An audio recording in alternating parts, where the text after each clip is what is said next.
Before we dive into today's episode, have you grabbed your free copy of the Female Body Awareness Kit yet? If not, girl, you are missing out. This isn't your average PDF download. We are talking juicy checklists, hormone-friendly hacks, and real-life routines to help you feel in sync with your body. Whether you're navigating PCOS, endo, or just not quite feeling like yourself, think of it as a survival guide we wish we had years ago. And yup, it's totally free. Just head to our website or tap the link in the show notes to snag yours now. We're calling bullshit on the biggest myth in women's training with the fabulous Lauren by our side. This one's all about building real strength, ditching the fear, and showing up stronger and sexier than ever. Let's lift, laugh, and level up. So Lauren, what season are you currently in? I'm definitely grinding at the moment. I'm sleep deprived, caffeinated, and just grinding really. Just oh my pushing. gosh. What's your go-to coffee order? At the moment, I'm on dirty chais. Double shot dirty chais from Macca's. Wow. Well, you get along with Brittany really well because I tell Brittany off. No. So there's one Macca's I go to that makes the Come coffee on, you well. got to shout Every out. other Macca's doesn't. The one in Tacoma makes the coffee the way I like it, and they even do little love hearts on the top of it for me. So, you know. I'm always It's embarrassed now. I go through so much that I'm like, I have to put my head down a little bit. But twice a day I'm going through the drive-through. Twice a day? So you're doing four shots. Yeah. What's in a dirty chai? I've never had a dirty chai. A chai latte with coffee. 2 shots of coffee. Dirty. Delightful. Good. Yes. But I've doubled the coffee now to pull back on the energy drinks. Can't have Smart. nothing. I need something. Yeah. Do you do pre-workout as well? No. That sends me. That's too much for me. I get like my ears are itching and it's like not for me. Crazy. Yeah, I don't do it. We absolutely love that season. We feel like a lot of people are in that season at the moment. So tell us, you're grinding and hustling. Tell us what Athena Gym is, who you are, what you do. Athena, I've opened it about 18 months ago. It's a women's-only Congrats. gym. We focus mainly on strength training and more just community side of things. So Yeah, perfect. the motto's always been strong, not skinny, trying to get women to come into the gym and not think about the aesthetic side of training and just learn to love training for what it is. The more you train, obviously the results will come. But if you can get here and stay consistent, that's sort of the first step. So yeah, just trying to really build on just fostering the community at this point. And it's going really well. It's really cute. That's awesome. So, like, when you say it's a women's only gym, why only women? It's a big What's question. the passion behind that?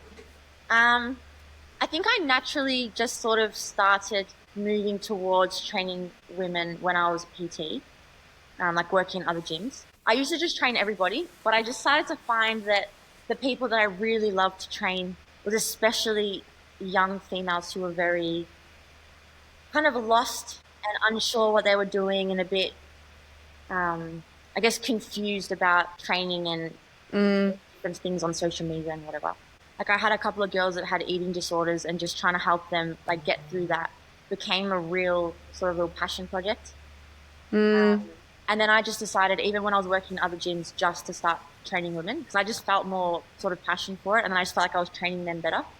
And then, yeah, Athena just became women's When you only. say that, obviously, it's the women's only and you had more of that passion for that, is that also where you've already mentioned you wanted that community side of it? Do you feel like creating that community for women, they feel more comfortable, they get to know each other, and you're making more of a second home for them to come to? Yes. Having it women's only definitely has a whole different vibe. Not that there's anything wrong with mixed gyms or there's a negative vibe in mixed gyms. It's just that there's a specifically different vibe in the women's gym. Like I just noticed that people tend to be more vulnerable and less concerned about, I guess, like What they look like. what they look like.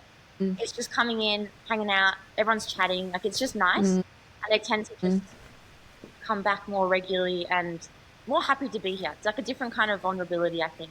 I love that. Within that. So good. Yeah. Have you ever been to a women's gym for it? Yeah, so back when I first started going to a gym, I used to go to the Fernwood, I think it was in like Bulleen. I did like it. It was good. I felt more comfortable to be able to just go in however I looked, work out. If I didn't know what I was doing, I wasn't feeling like the guy behind me was judging me. That's the thing. Yeah. It's not necessarily your concern that they're looking at you, but it's like a different, it's that judgment feeling. But I was younger then. I don't care now, but like back then, I'm like, I don't know how to lift a weight. I mean, I still don't. I just fake it. That's what I'm trying to get people yeah. in here. Like, this is what I want for younger women as well. Like, this is where they can come, they can learn how to do things properly, and just feel comfortable to do so. Without going to those big commercial gyms and getting like the bad experience from the start, and then just being thrown off. Yeah. How about you, Ames? Have you been to an all-girls gym? No, I haven't. No, never have. To be honest, I women's gym. This is it's just this is going to be controversial. I guess I was heavily involved in sport, and then went to Good Life with a mate of mine, and we were yoing at that time. We were at uni, we were drinking a lot. Sometimes we go to the gym like a couple of times a week and do really well, and then other times we wouldn't. And then I fell into group training. So like I did group training for like 7 years, which obviously is like very mixed. And then I kind of was getting bored and kind of plateauing with my gym, my training. So that's when I ended up kind of doing my own thing. And I actually, even to this day, I purposely don't go into the women's only area, because I'm like, no, I'm not going to bow down to you guys. I don't give a shit. Do you know what I mean? I love the fact that they've created spaces for that. And I'm not to say like that's a good mentality, but that's where my mind goes. I go, well, no, you know what I mean? Like, and it's like, again, I'm not saying like, I love that space, and what you're doing, Loz, is just incredible, because there is so many females out there who feel like that. But I kind of take the role, and I get goosebumps, but I take the role of like, you know what? No, I am not going to go in that room. I'm going to be one of the women out here because I don't give a fuck, and I'm going to take on that role. Not to say that like the gym that I currently go to is packed sometimes, and like ridiculously to the point where I'm like, so I'll go up to the women's only area because there's no one else, like there's not a lot of people in there when I kind of go. So that you know, I'm not to say that I've never gone in there, but I've kind of always had that kind of role. I feel like in all those commercial gyms though, like the women's only section doesn't have as much equipment as what the other areas do, and that's why I've never gone in those areas. Sorry, what was that, Lauren? They've always got like the lightest set of dumbbells. They don't have squat racks. They've got Smith machines. They never have like benching equipment. No. And that's what I like about designated women's spaces in commercial gyms. Yeah.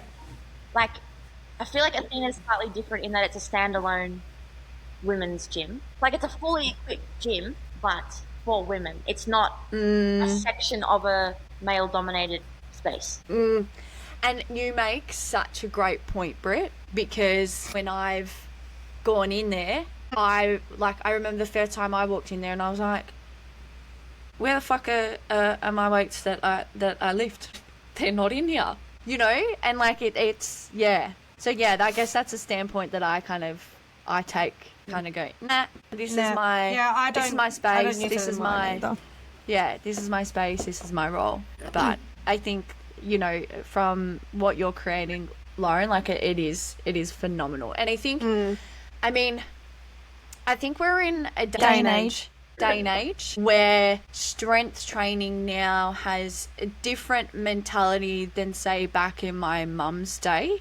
But I mean, and you would know more, Lauren, about, you know, how far we still have to go with it all. But I guess from your own experience and being a specialist in this area, especially coming from your mission of, you know, from not skinny strong, but why is it so important that women should lift and focus on strength training? I think it's very dependent on where you're at in your life. So I guess for younger females, there's obviously the health and wellness side of things. I think the mental health side of things is massive, and a lot of people don't put enough emphasis on that. But especially for young women, I've found that it's a real confidence booster. It's like trusting in your body and what it can do and what you're capable of. I've seen so many people who think they're fragile and weak, they'll say, and they come in and they're just capable of so much more than they ever thought. Then as you get older as well, then there's when you're hitting menopause, as you get older, bone density drops, hormones change. It's really like a longevity thing for a lot of people. I think that's what a lot of the older women especially kind of look past. They don't realize that just because you're capable now and you're independent now, things can change so fast. If you're not on top of your balance and your bone density and your strength, your independence is not going to stay as it is forever. So in that instance, is it better to like obviously keep training as young as what you probably could, and then when they get to that stage, they will be that little bit stronger, or it's just not? It's going to get to a point where their bone density is not going to be as good, and it is what it is. Well, naturally, your bone density is going to drop regardless. So once you hit menopause with the hormone changes, your bone density is just going to change. Like, it is what it is. But I think the important thing is that you maximize it when you can. So when you're in your 20s, 30s, maximizing it to get it to the peak that is possible through weightlifting, through training, then you're kind of at a higher point before it drops. So the drop is less dramatic. That makes sense. But then also just maintaining your strength is massive. Like things like squatting, getting up and down off the couch, lunges, going up and down the stairs, carrying your shopping, farmer's carry. Like all these things translate somehow into your everyday life. And it's like the main movements that you need to stay independent. I think like you make such a good point there, because at the end of the day, it's being proactive rather than reactive. And I think, have you found that challenging, I guess, like teaching young girls at the start? Because like you said, it's a long-term thing. And do you feel like when they first come in, they can't see that? Is it more so the mentality of, the shit that they see on social media is, strength training because I want to grow, glutes or like a nice ass. Do you know what I mean? I definitely have more of the younger girls that want to, have look a certain way, let's just say, rather than it more be from a functional perspective. The biggest trouble I actually have is with like the women that are 50, 60. Because they're in the more like in the generation that's kind of anti training. Like a lot of those women didn't grow up in the gym, and it's not necessarily the norm. No. And then also trying to make them realize that they can start now, and it's possible to still benefit yourself even if you haven't done it before. It's still going to be a positive thing to your life and to your future. And just because you may be already, losing some balance or some strength to what you, in comparison to where you were at when you were 30, it's like never too late. So I think I have more challenges with older women than younger. When those older women and even the younger women, when they come in, do you focus more on weights or? Yeah, you do. So your gym's mostly all weight kind of classes? Yeah, we're mainly a strength gym. Of course, we still have other classes and things that tailor to like the cardio side. Everything's important as a whole. Yeah. But yeah, I think we mainly do strength classes, and like a lot of the classes are tailored around squatting, bench press, deadlifts, like the three sort of main lifts, and getting stronger in those. They're also quantifiable, so we can like check them in 6 months. Easily measure them, yeah. What would you find the biggest myth is when it comes to weights? Everyone thinks they're going to get like Arnie. Everyone's like, no, but if I lift, I'm going to look like a man. And it's like, no. Yeah. I find all the young kids go in and they're always like, they're more worried about the number that they're going to be lifting instead of figuring out where they're at and lifting what they should be lifting. Yeah, there's an ego lifting. Do you come across that? Yeah. A lot of people that are starting and think, how do I say this? Like they're starting and have an idea, like a preconceived idea of what they think they should be able to do without any background on how to do it or any of like the lead up, the progression side of things. They haven't done that. Ego lifting's huge. I love that, ego lifting. Yeah. But then there's, I think it's mainly, what's the question? Why, like what do you reckon the biggest myth is? Oh, yeah. And then with the older people, well, when I say older, 50 plus, they're really, really worried that they're going to look like men. And they don't understand how, like, specifically you have to train and eat for that to happen. Like, it's not going to accidentally happen. But I think, how dangerous has society been to have that mentality? And that's like the impact that we have as individuals doing what we're doing to help further educate individuals, not just women. But like I personally went through that stage of like, I got told by my parents, you're lifting too much. Girls shouldn't be that muscly. Don't hurt yourself. Don't hurt your back. Yeah. you know, I mean, like, Were you lifting too much, or at that point because you were looking at the weight, or? Yeah, I was definitely ego lifting a little bit. I was in my like F45 stage. I remember like I got to dumbbell like 20 kilos on each side, which like was a lot. I remember I was like the only girl in the dream gym who could do that. And I adore my parents, but when they said that, I was like, do you know what? Because you've said that, I'm gonna bulk up even more, and that's what I did. So there was definitely an ego side to that. And I mean, how old was I? I was like 20, 22, fresh out of, or 21, fresh out of a relationship. You know, I had a lot of other stuff going on, but I think, you know, it's kind of like you've got to find that kind of like happy medium in the middle where, you know, you look at it purely based, like you said, Lauren, from a perspective of like, the benefits that it has on your life moving forward from a functionality perspective, and then throughout your other stages of life. It's phenomenal, you know? I think one of the biggest things too with Athena is that the ego lifting sort of is translating over from being ego lifting to being like proud of what you're able to do. Yeah. So it's become very much like everyone's always so proud of each other when someone, you know, does a PB or has improved in something. And it's less of an ego, but more of like they're actually proud of themselves and what they've accomplished, rather than trying to push it for an egotistical sense. Yeah, that makes so much sense, because going off what Ames has said before, she went to F45 and those gyms are amazing. I went to them, and I've been to a lot of gyms where you do that circuit kind of training.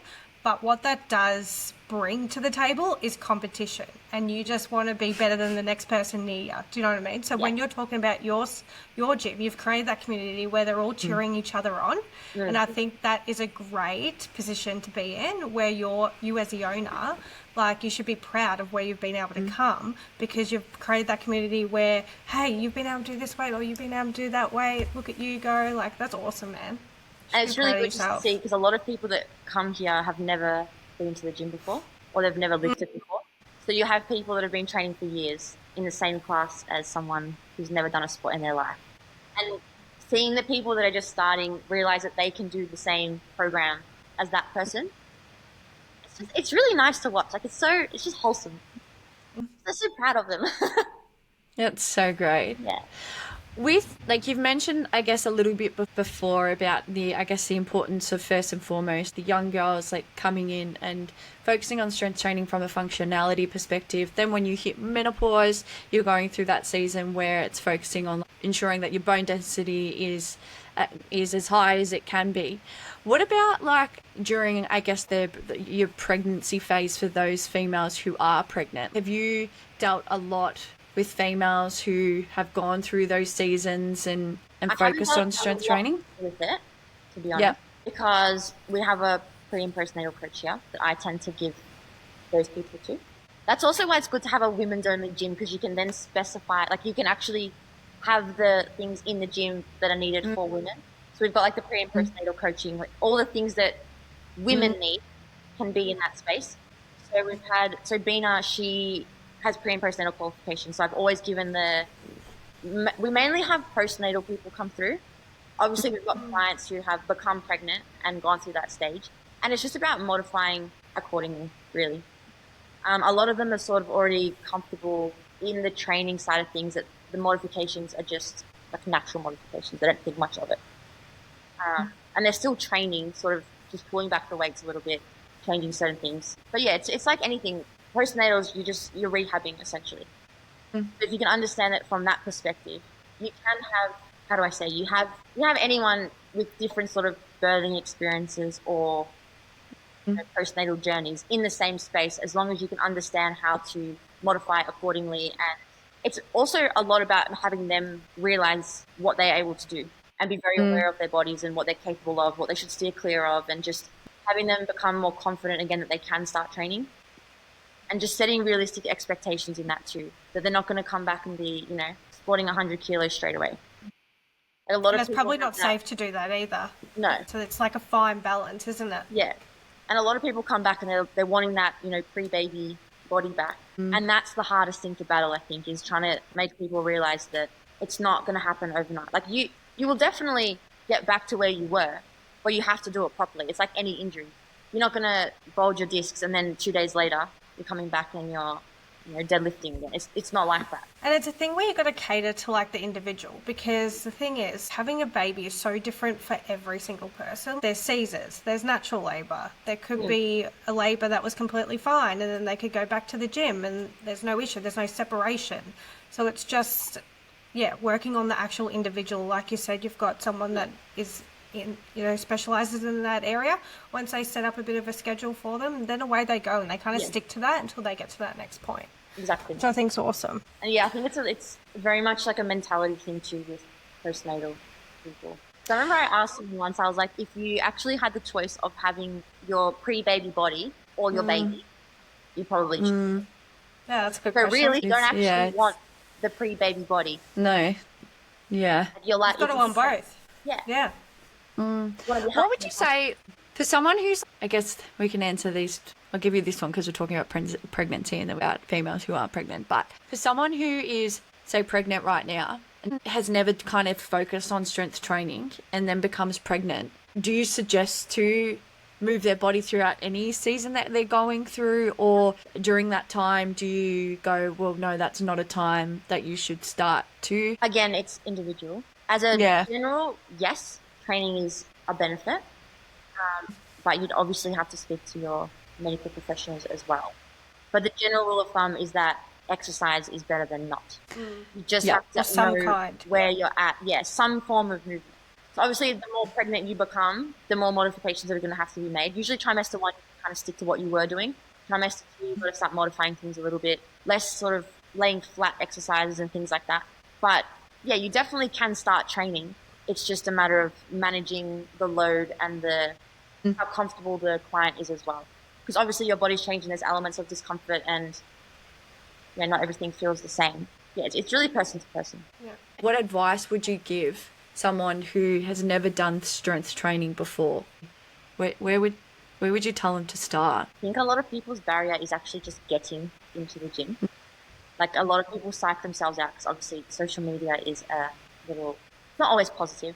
It can be very negative, especially in terms of like the fitness and health and fitness space. But if you can just get to the gym, 9 times out of 10, you realize it's actually not near as scary as you think. I would definitely recommend having a coach to start with, or just a plan of some sort. You can go on ChatGPT and you can ask it for a quick program. You can learn how to do basic exercises off TikTok. Like just having something there to follow takes away a lot of the anxiety.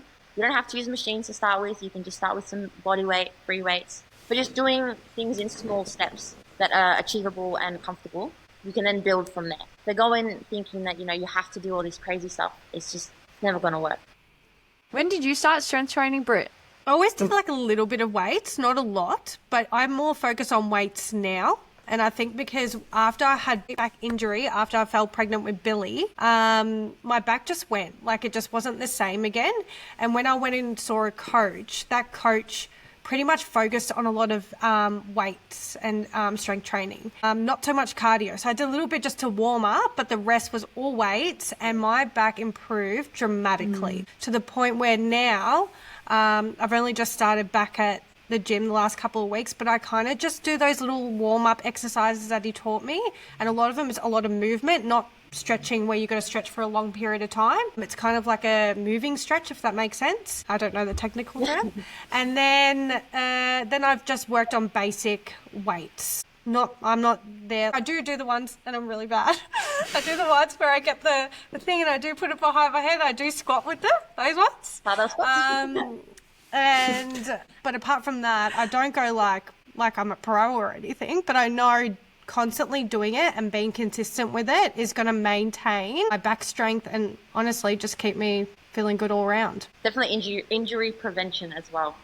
If you can keep your back strong, you're going to, to tweak it again. What would you say is the most changes you've seen in your members over the years or the last 18 months? It's less physical, more mental. Obviously, there are physical changes. People get stronger. People's bodies change, whatever. But a lot of it, honestly, is confidence and just general mental health. I've had clients come through that have realized that, one girl, for example, she was in an abusive relationship, And since coming to the gym, she's realized like that she's actually so worth something. Like she's just the best person, and everyone loves her, and everyone made her realize her worth. And she left, and she got out of it, and now she's just like living her best life. And that was the best thing I've ever seen. Just having like making people realize like how good they are.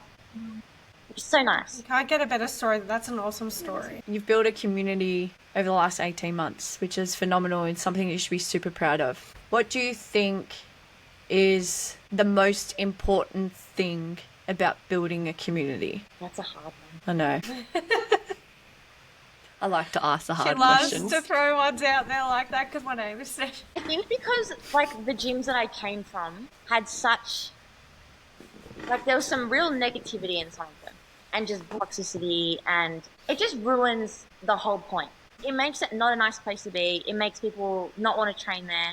They're not then associating, fitness with positive things.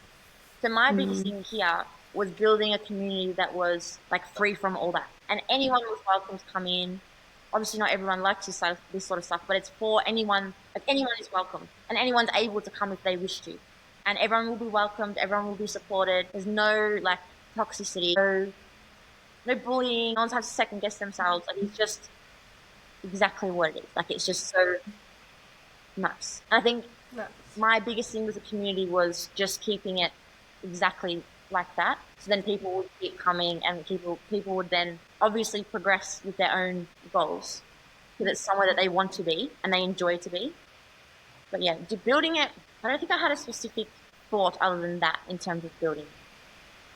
And it's just naturally happened. I suppose it's been 18 months now. What would you say the next step is? Like, what's your next goal? What else do you want to achieve? I've been asked this a lot lately. Actually, I don't know because, to be honest, this was the goal.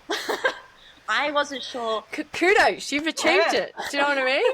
If you had asked me 18 months ago, like I was really obviously nervous about this. And I think since opening it, like I've not only found myself, but I've realized that so much more is possible than I even thought.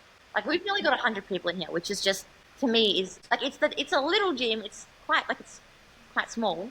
But the fact that we have nearly 100 people is just mind-boggling to me. So it's like, do we get a bigger gym? Do we have multiple gyms? I don't know. When it comes to like building a community, I remember when I did my OPT course, I always remember this. The individual who was teaching me or training me, she was like, when you run, always smile. Because people, when you exit, people like look at exercise as I'm sorry, but I can just imagine you running every morning going, it'll be scary. Have you seen that thriller called Smile or something like that? And they just smile and then they die. Please don't give me that energy next time I go for a run. Oh, but like the concept of like,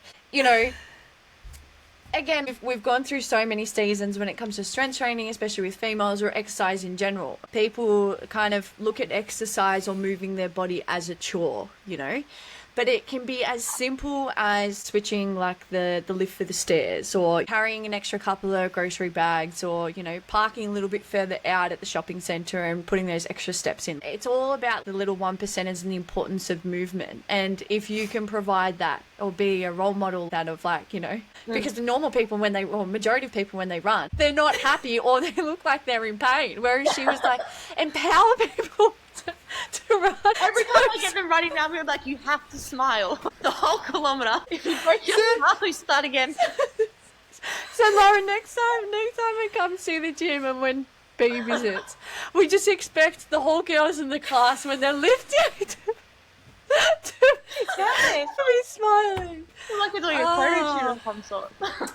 But it is, it's that concept of like creating a place where people want to go, because if they've had a bad experience or they automatically feel the pressure or intimidated, they associate that stigma with movement and exercise, which is not what we want, That's why the community has been really helpful too. Just like in the sense that I haven't really had to do much, to be honest. Like, of course we have some events and things, but just the people that have come here are just so great that everyone else wants to be a part of it. Like they want to spend time with these people. Like they inspire each other, and therefore they're training more. I mean, like it's so positive for them. but it doesn't seem like 100%. it's really been a chore. And obviously people go through different things, and you have some up weeks, you have some down weeks, but as a whole, you still get everyone showing up and, doing what they can on the day.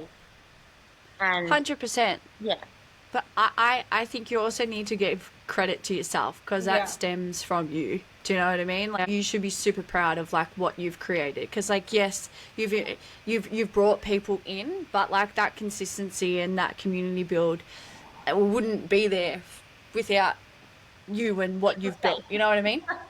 yeah. No, I It know, would be but like hard it's to maintain, man. Yeah. Like, to maintain 100 members is huge. Yeah. Like, I've gone to gyms where I've walked in for a week, had a quick go, and I'm like, yeah, this isn't for me, and I walk straight back out. Yeah. So, like, the fact that you've been able to bring them in and maintain it is massive. So, I like, think just small James is... groups too. You can you really get to know each person. And Yeah. you've only got 10 people per class. And I always wanted to have it so that it was similar to like a one-on-one coaching session, but obviously not with the price tag of a one-on-one coaching session.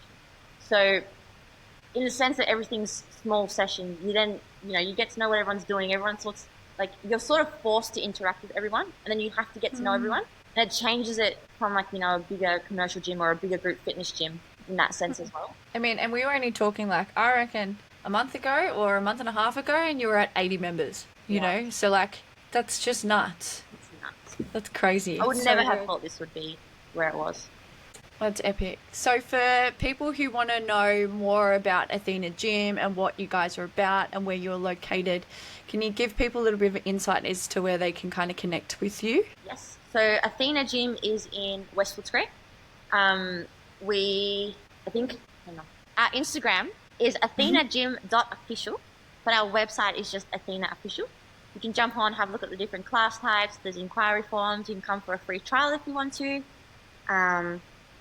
Anyone's welcome. If you're local, definitely come down. We will put all of that in the show notes for everyone so that you can just click away and head to their Instagram. But thank you so much, Lauren. This has been an awesome chat. It's been phenomenal to learn more about the importance of strength training. So thank you. For having me. Thank you, Lauren. Before you head out, don't forget to download the Body Awareness Kit. It's free and filled with tools and support we know so many of us need. From hormone balancing to daily wellness routines to real advocacy tips for PCOS and endo. You deserve to be informed and empowered. Get your copy now at the landing page or tap in the link in the show notes.